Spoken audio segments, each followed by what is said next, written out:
दलित बच्चा को, आदिवासी बच्चा को, अति पिछड़ा को, एक बच्चा को पढ़ाने की जिम्मेदारी नहीं। एक बच्चा, अगर 10,000 लोग एक एक बच्चा को पढ़ाएंगे, 10,000 लोग एक एक बच्चा को पढ़ाएंगे तो 10,000 बच्चे पढ़ेंगे। उसमें से हो सकता है कि 10 बाबा साहब अम्बेडकर भी बन के निकले, कोलंबिया भी जाए, लंदन भी जाए, ये संभावना है।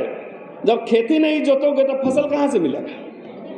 ये काम हमारा समाज नहीं करता है, भाषण बहुत करता है। खाली देश में कब्जा कर लें, हुक्मरान बन जाएंगे, वो बन जाएंगे। हमने कल पूछा था कि कितने लोग अपने बच्चों को ठेकेदारी कराना चाहते हैं, कितने लोग मैनेजमेंट पढ़ा रहे हैं, तो तैयारी करवा नहीं रहे। पूछ देगा कि 1 लाख करोड़ में कितना जीरो है, तो मैं तो नहीं बता सकता, मैं तो इतिहास पढ़ाता हूं। तो आपको ड्रीम बच्चों को देना पड़ेगा कि वो इंडस्ट्रियलिस्ट बने, उसका अपना हवाई जहाज हो, प्राइवेट जेट में चले। तो ड्रीम देते हो बाबू बन जाओ, क्लर्क बन जाओ, तो राजा कहां से बनेगा? उसको बताओ कि तुमको जो है इंडस्ट्रियलिस्ट 10,000 करोड़ का बनाना है, तब नहीं जो इंडस्ट्री का, फाइनेंस डिपार्टमेंट का जो टेक्निकल बात है वो सीखेगा। हम आप सीख जाएंगे, हमको अभी दे देगा 500 करोड़ का ठेका, तो हम लेके क्या करेंगे? मुझे पता ही नहीं कैसे खर्च करना है।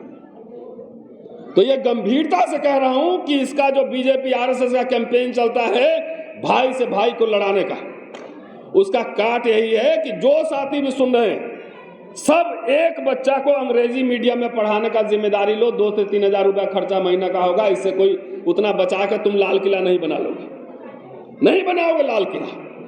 और मैं कह रहा हूं तो मेरे इतिहास के बारे में पता भी कर लेना है। एक ओबीसी बच्चा लंदन पढ़ाया गया, 25 लाख रुपए दिए गए उसको।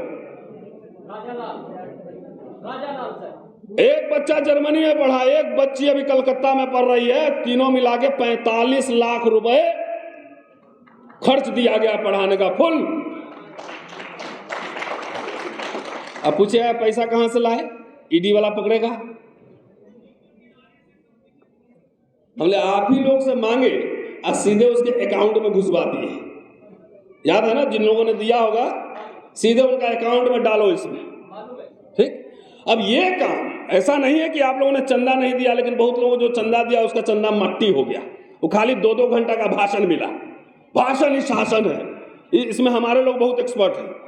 3-3 घंटा भाषण दिला लो, लेकिन university, school, college, English education के क्या मायने हैं, इस पर चर्चा नहीं मिला। अभी भाई साहब एक इंजीनियर साहब बैठे हुए, अमेरिका में इंजीनियर थे, इधर और सवर्ण समुदाय के हैं, बिहार से आए हैं कल शामिल होने ईवीएम के आंदोलन में। तो मिला जुला के जो कहना है, जो शत्रु हमारा सामने है उससे तो जंग जारी रहेगी, लेकिन हम लोग भी अपनी सामाजिक जिम्मेदारी को निभाएं। सरस्वती शिशु मंदिर में आरएसएस अपना नेता पैदा करता है।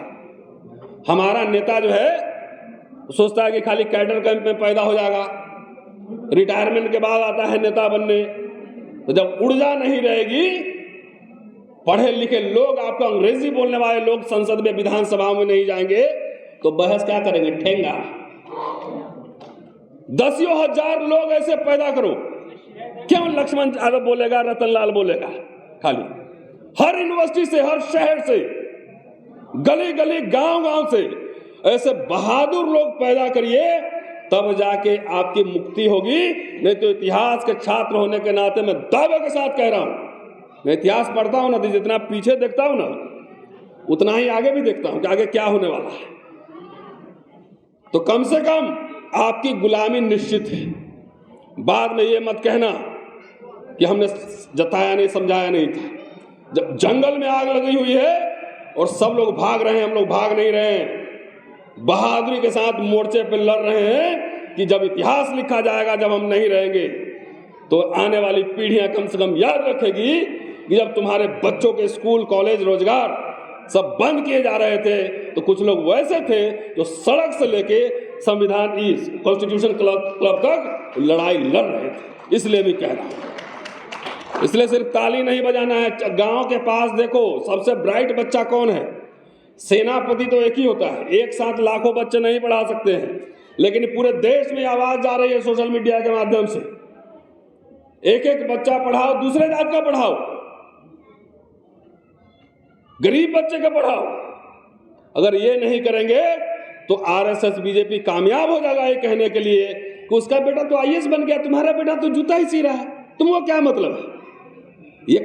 ये विस्पर कैंपेन उनका चल रहा है, इसी के लिए हमारे लोगों के आपस के बीच भी तनाव, लड़ाई, झगड़ा चल रहा है, क्योंकि काउंटर आइडियोलॉजी हमने दिया। काफी आज के लिए तो जो शपथ याद रहेगा, सब लोग चुनाव प्रचार में अब मूड में आइए और आरएसएस बीजेपी के खिलाफ जो है चुनाव प्रचार अभियान चलाइए, नहीं तो राम राष्ट्र की घोषणा मोदी जी कर चुके हैं। पिछड़ों के कंधों पे चढ़ के ही और कुछ दलितों के कंधों पे चढ़ के ही वो हिंदू राष्ट्र आने वाला है। अपने कुल्हाड़ी से अपना पांव मत काटिए। शुक्रिया, जय हिंद।